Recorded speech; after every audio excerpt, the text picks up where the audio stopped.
귀족 여러분, 안녕하세요. 저는 배우 주영영입니다. 여러분, 제가 또 라이브 방송 통해서 시탐을 했었는데 어떻게 재밌게 들으셨나요? 다름이 아니라 이제 7월 9일 수요일 드디어 괴기열차가 개봉을 했습니다. 사실 다른 장르는 또 모르겠는데 공포영화다 보니까 우리 귀족분들께서 또 관심 있으신 분들은 또 재밌게 즐겨주시면 좋을 것 같아서 이렇게 또 말씀을 드리게 됐습니다. 요즘 너무 덥고 사실은 많이 시투어 있잖아요. 근데 이제 극장으로 달려가셔서 이제 재밌는 공포영화 보시면서 또 즐거운 추억을 남기시면 너무너무 좋을 것 같아요. 시참하게 해주신 돌비님께도 너무너무 감사드리고 또 우리 귀족분들도 이 여름 감기 독하잖아요. 여름 감기 조심하시고 앞으로도 행복하셨으면 좋겠습니다. 렛츠가 기르십니다.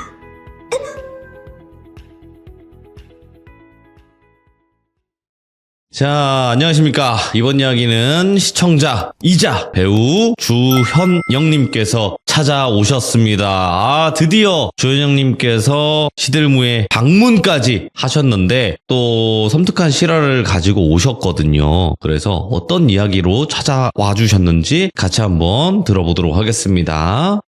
여보세요? 안녕하세요. 네, 안녕하세요. 현영님, 잘 들리시나요? 네. 네, 너무 잘 들립니다. 아이고, 많은 귀족님들께서 진짜 아이고. 현영님을 많이 기다리셨어요. 네. 알고 계실 거라 생각합니다. 아유, 네. 네. 긴장되세요? 근데 제가 또, 일단, 제가요, 사실, 네. 라디오를 매일 생방으로 하고 있는데도, 맞아요. 그 라디오 생방 할 때보다 더 떨려요. 지금 심장이 너무 빨리 뛰어요. 역시 찐 귀족님이시다라는 게 느껴집니다. 맞아요.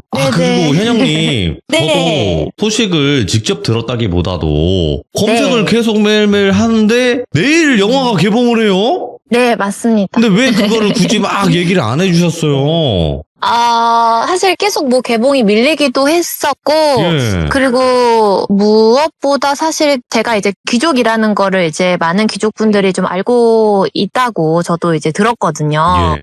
그래서 뭔가 이렇게 관심이 좀 이렇게 있으신 분들은 뭔가 그래도 자연스럽게 알게 되시지 않을까라고 생각을 했었어요. 네. 네, 그리고 또 워낙 저도 원래 초창기 때부터 귀족이었다 보니까 이 돌비님 채널이 뭔가 갑자기 뭔가 이렇게 뭔가 홍보성을 약간 뭔가 띠는 그런 좀 자기적인 느낌이 날까봐 저도 사실 그런 걸 원치 않아서 네, 저도 귀족으로서 그 마음을 너무 아니까 또 리얼함이 매력인 방송이잖아요. 그러면 현영님. 네. 오늘만큼은 좀 자기적이어 보여도 될 것 같다라는 생각이 들고 빨리 좀 홍보 좀 하면 어때?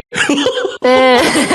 자, 그 괴기열차에 관련돼서 홍보 한번 부탁드리겠습니다. 시원하게. 일단은 귀족님들 이게 또 공포영화입니다. 만약에 다른 장르의 영화였다면 굳이 이렇게 홍보를 하지 않을 텐데 이제 공포영화다 보니까 사실 지금 어떤가요? 지금은 좀 괜찮은데 전화가 조금 끊겼어요. 잘 들리시나요? 지금 전화가 계속 끊기는 이유가 이 영화 귀신이 좋아하는 영화 같습니다. 계속 이거 대박 날 것 같아요. 지금 계속 끊기고 내용을 얘기를 전달을 못하게 만들어버리는 경우가 있는데 이런 경우는 직접 가서 봐라. 여기서 듣지 말고 가서 직접 봐라 라고 또 받아들일 수 있을 것 같아요. 자, 그러면 또 주현영님의 또 주연으로 나오신 공포영화. 공포영화니까 저희 귀족님들에게도 소개해드리면 참 좋을 것 같기도 하고 괴기열차는 이제 7월 9일 대개봉을 하니 꼭 가까운 극장에 가셔서 보시길 바라겠습니다. 맞죠? 네, 감사합니다. 자, 오늘 현영님께서 준비하신 이야기가 옴니버스 형태예요. 네, 맞습니다. 그러면 첫 번째 이야기부터 어떤 이야기인지 바로 한번 출발을 해보도록 하겠습니다. 한번 이걸 외쳐보네요. 렛츠가! 기르십니다. 주현영이에요.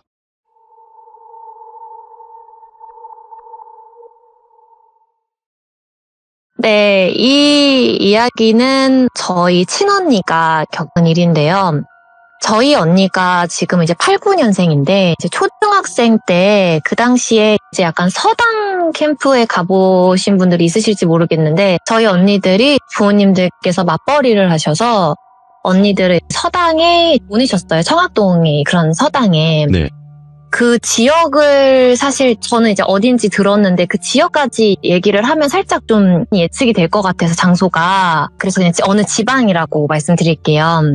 근데 언니가 거기 서당에 갔는데 거기서 이제 퇴소 전날 밤에 그때 이제 언니들이 잠이 들었는데 갑자기 밖에서 닭이랑 뭐 강아지랑 엄청 울더래요, 동물들이. 밖에서 갑자기 막 그렇게 막 정신없이 짖어서 언니가 둘 중 이제 한 명만 깬 거예요. 깨서 좀 이렇게 비몽사몽하고 있었는데 거기가 이제 큰 홀에서 다 같이 자고 있었대요. 근데 그 홀에 하얀 색깔 벽이고 가운데에 벽시계가 달려 있었는데요. 근데 그 벽시계가 언니가 그때 안경을 벗고 있어서 그 시계가 잘 보이진 않았지만 정확히 초침이 딱 정확하게 12시를 가리키고 있었대요. 그래서 그냥 지금 한 밤 12시쯤 됐구나 라고 생각을 했는데 근데 그때쯤에 갑자기 검정 색깔 좀 형체 같은 게 그 벽 쪽 천장이랑 그쪽에 좀 아른아른 거리더래요. 그래서 저게 그냥 뭐지 하고 있었는데 그게 약간 손 모양처럼 이렇게 좀 변하더래요. 그래서 약간 무섭지만 어쨌든 뭔지는 모르겠어서 그냥 가만히 이렇게 응시를 하고 있었는데 갑자기 그 형체가 굉장히 키 큰 사람으로 변했대요. 그래? 근데 키가 천장에 거의 닿아 있을 정도로 정말 그러니까 우리가 아는 팔척귀신 있잖아요. 그 팔척귀신처럼 이렇게 거의 천장에 닿을 정도로 키가 컸고 그리고 약간 얼굴이나 이런 건 잘 기억이 안 나는데 검정 색깔 갓을 쓰고 있었대요. 그래서 뭐지? 그냥 정말 너무 어리니까 그냥 귀신인가 싶어서 무서워서 그냥 눈을 질끈 감고 잠들어 버렸다고 해요. 근데 그러고 나서 다음날에 일어났는데 갑자기 이제 서당 쪽에서 한 친구가 갑자기 퇴소를 했다고 얘기를 하더래요. 근데 그 이유가 아파서라고 얘기를 하더래요. 그리고 나중에 이제 전해 들었던 거는 그날 당일에 저녁에 들었는데 그 친구가 죽었다고 하더라고요. 갑자기.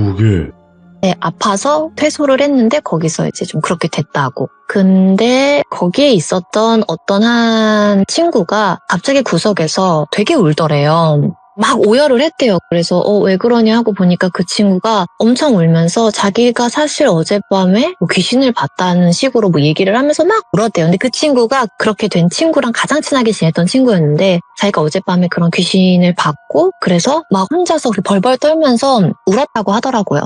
근데 그 이야기를 이제 언니는 너무 어렸을 때 겪었던 일이라 그냥 하나의 해프닝으로 생각을 하고 지나갔는데 나중에 저희 친언니들이랑 저랑 이제 돌비를 보면서 알게 된 거죠. 여기 워낙 저승사자에 관련된 그 썰들을 얘기해 주시는 분들이 계시잖아요. 근데 거기서 이제 얘기해 주시는 그 형체가 너무 비슷한 거예요.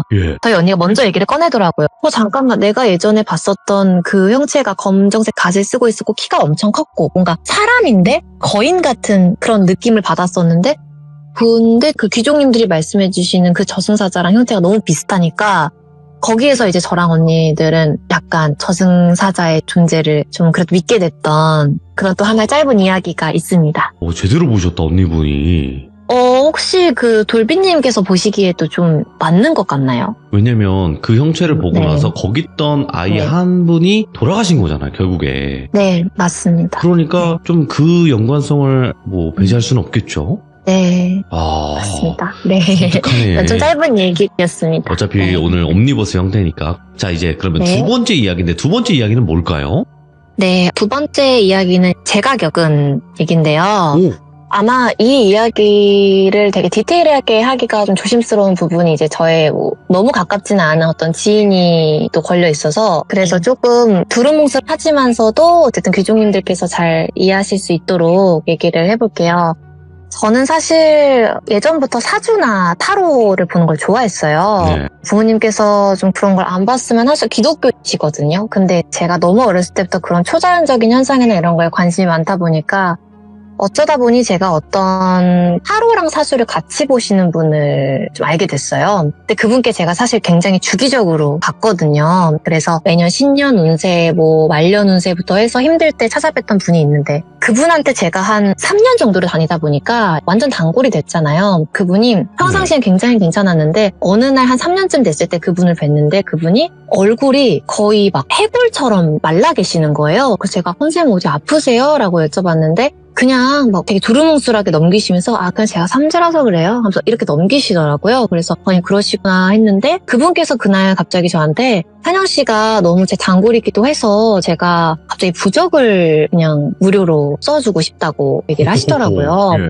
그래서 그럼 어떤 부적이냐 그랬더니 별거 아니다. 뭐 만사형통, 뭐 건강. 현영 씨는 건강이 늘 조심해야 되니까 그런 간단한 부적을 써주시겠다고 해서 뭐 절에 가서 뭐 닭피로 써야 한다고 하시더라고요. 근데 좀 무서웠지만 그래도 뭐 공짜로 해주신다고 하니까 저는 감사합니다 하고 받았어요. 냉큼 제가 2장을 받았거든요. 그래서 정확히 얘기를 해주시더라고요. 하나는 베개 밑에, 그리고 하나는 그냥 평상시에 소지하고 다녀라. 지갑이나 이런 데 핸드폰 케이스에. 그래서 이제 소지를 했는데 정확히 그렇게 하고 그 당일부터 제가 한 일주일 정도를 매일매일 똑같은 꿈을 꾸는 거예요. 근데 그게 어떤 꿈이었냐면 형상이 장군 옷을 입고 있어요. 맞아, 이순신 장군처럼 장군 갑옷을 입고 있는데 얼굴은 막 뭐가 흘러내려요. 되게 진물이 흐르는 것처럼 괴물처럼 흐르고 있는데 그 장군 갑옷을 입은 어떤 이상한 남자가 저한테 막 나쁜 행동을 하는, 그러니까 좀 몹쓸 짓을 하는 그런 꿈을 제가 정말 매일매일 그 꿈에 그게 나오는 거예요. 근데 사실 그런 꿈을 계속 꾸다 보면 저도 사실 예민해질 수밖에 없고 그렇잖아요. 예민해지고 굉장히 저도 좀 약간 말라갔었거든요. 그래서 그 당시에 누가 이렇게 저한테 밥 먹었어? 이렇게 물어보기만 해도 제가 갑자기 속에서 한 번도 느껴본 적 없는 엄청 분노라고 해야 되나? 그게 되게 그냥 화가 나는 거예요. 저한테 밥 먹었냐고만 물어봤는데 거기서 화가 나고 저도 모르게 뭔가 어떤 말이 툭 튀어나온다던가 그랬어요. 근데 그때 제가 그 사주를 보러 갔을 때 같이 간 친구가 있었거든요. 그 친구한테도 너 혹시 좀 어때? 요즘 그 부적 받고 괜찮아? 물어봤어요. 그 친구한테도 주셨거든요. 근데 그 친구가 사실은 자기도 좀 이상한 증세가 있긴 한데 자기는 좀 그냥 그 선생님한테 전화를 해서 물어봤더니 그게 나쁜 기운이 다 빠져나가고 있는 거예요. 이렇게 얘기를 하셨다는 거예요. 근데 그 친구는 어떤 거였냐면 울면서 깬대요. 자꾸 너무너무 많이 울어서 자기 눈물이 너무 많이 나서 그것 때문에 매일매일을 깬다는 거예요. 그래서 그냥 이걸 저는 사실 되게 소심해서 그 선생님한테 전화를 해서 뭐라고 따지고 싶었지만 그래 나도 그냥 나쁜 기운이 빠져나가는 걸 거야 라고 좀 어리석게 좀 믿었어요. 믿고서 그냥 가만히 있었는데 제가 아는 지인 중에서 좀 약간 그런 신병이 있는 분이 계세요. 근데 그분이 예술 일로 좀 풀고 계시는데 그분이 원래 저랑 사적으로 이렇게 밥을 같이 먹은 적이 없는데 갑자기 오늘 저한테 연락이 와가지고 찬영아 너무 보고 싶은데 같이 저녁을 먹자는 거예요. 그래서 갑자기 그래 뭐 좋아 해서 그분과 저녁에 만났는데 그분이 좀 평소와는 너무 다른 거예요. 그러니까 눈빛이 너무 다른 사람 같은 거예요. 그러니까 좀 쪽 째져서 눈빛이 계속 뭔가 저를 째려보고 있는 것 같고 그래서 제가 막 그동안 이제 밀린 얘기를 하다가 근데 혹시 언니 저한테 뭐 느껴지시는 거 있으세요? 아니면 언니 좀 요즘 힘든 일 있으세요? 안색이 너무 안 좋아 보여요. 했더니 내가 사실은 계속 너를 만났을 때부터 내가 계속 배가 아팠거든? 라고 하시면서 너 지금 뭘 숨기고 있는 게 있어? 라고 이렇게 물어보는 거예요. 그래서 내가 언니한테 뭘 숨겨요? 왜요? 아니다 그런 거 없다 라고 하다가 갑자기 생각난 게 그 부적이었어요. 지갑 안에 있던. 그래서 제가 언니한테 혹시 이건가? 이러면서 딱 보여줬는데 언니가 그걸 보자마자 얼굴이 시뻘개지면서 너 이거 어디서 났냐고 저한테 얘기를 하더라고요. 그래서 아니다 사주 보시는 분이 나한테 잘 됐으면 좋겠다고 단골이라고 주셨다 했더니 이 부적이 이상한 부적은 아닌데 여기에 써져 있는 것 자체는 우리가 알고 있는 그런 뭐 만사형통, 뭐 건강복 이런 부적인데 이걸 쓴 사람이 이상하다는 거예요. 그래서 설마 그 사람이 나한테 뭐 그럴 리는 없는데 라고 생각했지만 언니가 이거를 일단은 얼른 집에 가서 이걸 불태우고 집 밖으로 당장 버리고 그리고 집 가는 길에 저한테 아무 뭐 찬송가든 뭐든 뭐 예배 말씀이든 뭐 유튜브로 그거를 찾아서 들으면서 가래요. 근데 그 언니도 교회를 안 다니고 그런 사람이에요. 뭐 신병이 있어서 그냥 예술 일을 푸는 사람인데 저한테 뭐 찬송가를 들으면서 가라고 그럼 좀 괜찮아질 거라고 얘기를 해서 제가 알겠다고 하면서 그걸 좀 들으면서 갔거든요. 그러고 집에 가서 그걸 이제 없앴어요. 없애고 나니까 그 다음날부터 그 꿈을 이제 안 꿨어요. 딱 그 이후부터 그 다음날부터 그게 끊기더라고요. 그러고 나서 한참 뒤에 제가 들었어요. 제가 그 타로 선생님을 알게 된 게 어떤 제 친구의 어머님이 소개를 해주셔서 알게 됐는데 그 어머님이 아니 뭐 소문으로 듣자 하니 그분이 원래는 안 그랬는데 신병 난 사람들을 고치고 다닌대요, 요즘에. 오, 예. 고치고 다니고 있다. 그래서 좀 이상해졌던데? 라고 얘기를 해주시더라고요. 그래서 이제 그때 제가 깨달은 거죠. 아, 뭔가 좀 그런 분들을, 그분들도 이제 너무 간절하신 분들인데, 그런 분들 중에선 사실 진짜 신이 아니라 좀 나쁜 신이 장난치는 경우도 있잖아요. 너무 많죠. 그렇죠. 그래서 그런 경우에서 뭔가 잘못 씌어서 그게 저한테 좀 영향이 오지 않았나. 저는 그렇게 예상을 했던 그런 또 썰이 있습니다. 그러니까 한마디로 네. 따지고 보면 현영님에게 준 부적이 그냥 부적이 아니라 귀신을 붙여서 줬을 거예요, 아마. 근데 네. 그 귀신이 꿈에서 네. 몹쓸 짓을 했다고 했으면 결국에는 네. 그게 신이겠습니까, 그게? 아유, 그럼 뭐 색전기 이런 거겠죠? 그랬던 것 같아요. 네. 근데 어쨌든 장군 옷을 입고 있고 그러다 보니까 그 너무 임팩트가 강했어서 너무 끔찍했죠. 그 이후로는 이제 다시는 또 그런 꿈을 안 꿨던 것 같아요. 아, 큰일 날 뻔했다. 네. 왜냐면 이 무당 세계에서도 좋으신 분들도 있지만 진짜 그렇게 악독하게 하면 그냥 거의 노예로 만들어버리시는 분들도 많더라고요. 맹신하게 해서. 그런가 봐요. 그래서 제 주변에는 참 신기하게 이렇게 좀 신기가 있거나 네. 좀 그런 병을 앓고 계신 분들이 제 주변에 좀 계시거든요. 근데 그런 분들께서 늘 저한테 해주시는 말씀이 제가 이 얘기를 안 해도 한영아 그냥 너는 어디 사주 보러 가거나 신점 보러 가지 마. 이런 얘기를 진짜 그러니까 그런 깨가 있는 사람들마다 저한테 얘기를 해요. 그래서 왜 그러냐고 물어보니까 너가 좀 영이 맑은 편이라 너는 아마 좀 쉽게 그렇게 좀 영향을 받을 거라고 얘기를 다 이렇게 해서 그때 이후로는 이제 뭐 재미삼아서라도 안 가려고 하죠. 정말 무서운 세상이에요. 이게 그러니까요. 돈만 노리는 게 아니라 이 기운까지 노리는 사람들도 있다 보니까 어우 섬뜩하다 네. 이거. 그러니까요. 진짜 믿을 세상이 네. 아니에요 진짜로. 아. 그렇게 좀 나쁜 짓을 하시는 분들이 있을 수도 있다라는 걸 처음 깨달은 사건이었던 것 같아요. 그러니까요.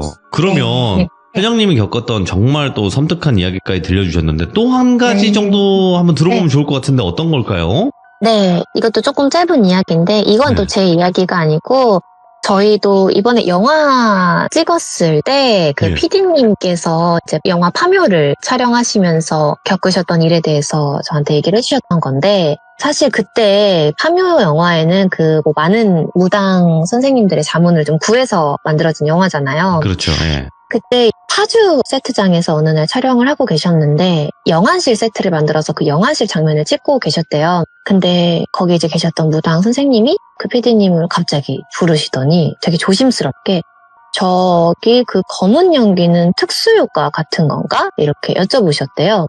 근데 사실 그 장면이 특수효과가 있는 장면이 아니었어서 그 PD님께서 좀 의아하게 계속 이제 그럼 한번 살펴보겠다고 모니터를 보셨대요.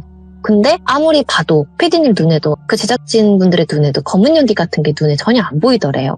그래서 이제 선생님께 이제 혹시 무슨 연기 말씀하시는 거냐 저희는 오늘 따로 특수효과를 준비한 건 없다라고 말씀을 드리니까 선생님이 알겠다고 일단 고개를 끄덕이시더래요.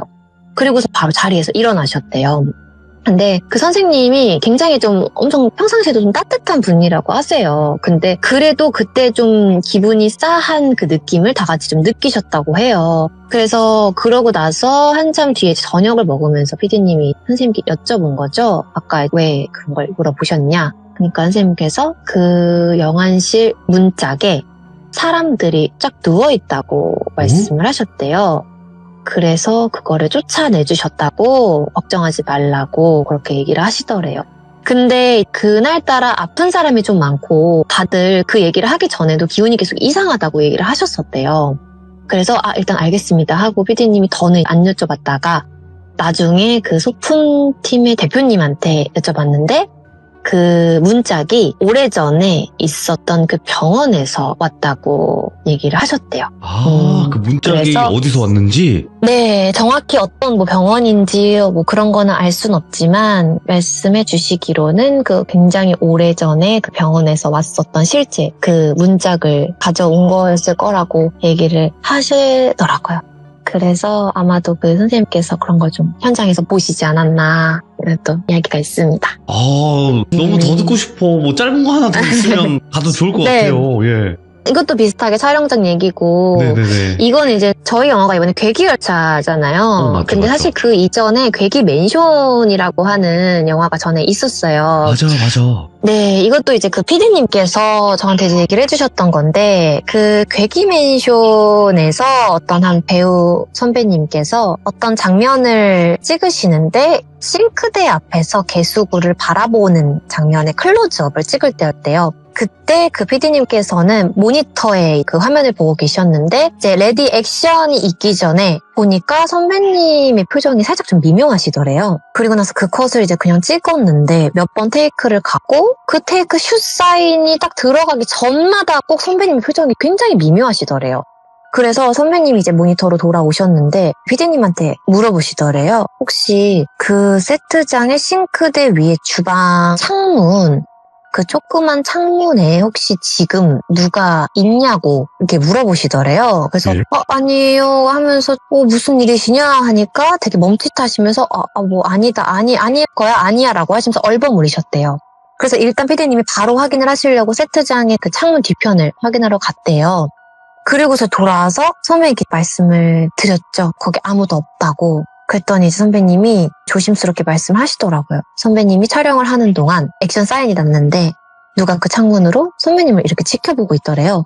그래서 선배님은 이거 NG다 이렇게 생각을 했는데 이 제작진 측에서 거기 뒤에 뭐 사람 나와요 뭐 이렇게 얘기를 안 하시니까 뭐지 클로즈업이니까 이게 안 찍혔나 이런 생각을 하면서 연기에 좀 어렵게 계속 집중을 하셨다고 해요. 근데도 다음 테이크에도 그 창문으로 계속 누가 쳐다보니까 선배님이 조명팀인가? 아니면 클로즈업이니까 분장팀이 좀 체크하라는 건가? 하면서 싱숭생숭한 마음으로 계속 연기를 하셨대요. 근데 그 쳐다보는 시선이 그냥 이렇게 뚫어지게 쳐다보는 게 아니라 되게 놀리듯이 창문 위로 쏙 나왔다가 쏙 내려갔다가 쏙 나왔다가 다시 쏙 내려갔다가 이렇게 좀 장난치듯이 한대요. 그래서 선배님은 이거 분명히 스태프 중 하면 장난을 치는 거다라고 생각을 하고 연기를 하는 도중이니까 좀 기분 나빴다고 사실. 근데 좀 혹시 오해일 수 있으니까 이런 얘기는 전달 안 하고 근데 이제 누구였는지만 물어보셨던 거죠. 그래서 선배님은 혹시 나중에라도 거기 서 있는 사람 알게 되면 그런 행동은 좀 조심해달라고 이렇게 조심스레 부탁을 하셨대요.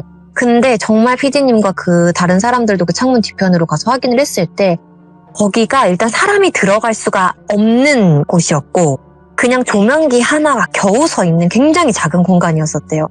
그러다 보니까 사람이 절대 있을 수가 없는 공간이었기 때문에 절대로 그 창문에 사람이 있을 수가 없었다고 하시더라고요. 중요한 거는 그게 세트장에 그 부분이 1m 높게 세트를 지었어서 심지어 그 창문으로는 사람이 아예 볼 수가 없는 구조였대요. 와, 예. 네, 그러니까 정말 거인이 아닌 이상. 그래서 이제 선배님께 그거를 또 말씀을 드리니까 확인하시고는 내가 귀신을 본 것 같다 이렇게 얘기를 하셨다고 합니다. 야, 아니 현영님 때문에 이런 네. 비하인드 스토리까지 들어볼 수 있는 아주 네. 영광스러운 자리가 됐네요 오늘. 저도 너무 사실 저희 PD님께서 기꺼이 이 이야기를 얘기해도 된다고 허락을 해주셔서 그래서 또 이렇게 촬영장에 또 이렇게 다양한 공포 영화는 특히 또 촬영장에 이런 일들이 또 많이 일어나니까 말씀드리고 싶었습니다. 오늘 진짜 바쁘신 와중에도 지금 촬영 이제 들어가셔야 되는데 짬을 내서 해주시고 계시는 거예요. 굉장히 바쁜 스케줄 중에도 지금 돌비공포 라디오 또 귀종님이시니까 또 귀종님들에게 이런 이야기 들려드리면 더 좋을 것 같다라고도 말씀을 해주셨고 그리고 저는 현영님께 꼭 말씀드리고 싶었던 게 뭐 많은 연예인 분들이 샤라웃을 해주시긴 했지만 현영님만큼 제대로 해주신 분은 진짜 현영님밖에 안 계시거든요. 네. 네, 제가 너무너무 감사하다는 말씀 전해드리고 싶고 저희 귀족님들도 현영님께서 같은 귀족이라는 것에 더 뿌듯해 하셨고 자랑스러워 하셨거든요. 네, 그래서 다시 한번 감사하다는 말씀 전해드리고요. 그리고 현영님께서 주인공으로 나오신 영화 괴기열차도 7월 9일날 개봉하니까 당장 CGV든 어디 극장이든 달려가셔서 저 또한 같이 볼게요. 감사합니다. 네, 저도 꼭 보겠습니다. 저 혹시 돌비님 저 좀 마지막으로 귀종님들께 한 말씀 드려도 돼요?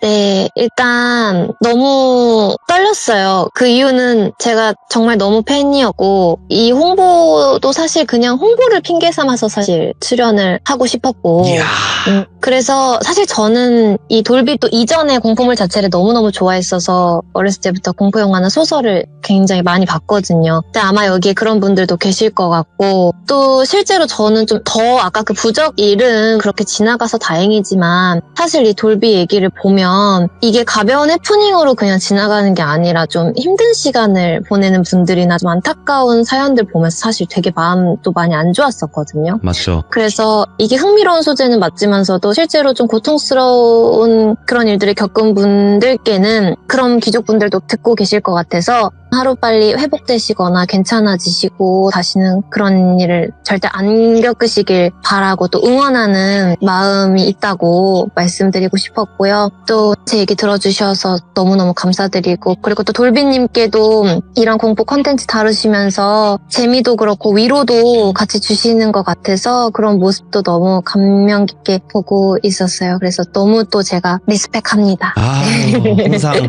파이팅입니다, 네. 현영님. 네, 감사합니다. 지금 또 바로 또 촬영 가셔야 되는데 촬영 네. 잘 하시고 건강관리 꼭 챙기시기 바라겠습니다. 네, 감사합니다. 감사합니다. 네, 귀족님들 감사합니다.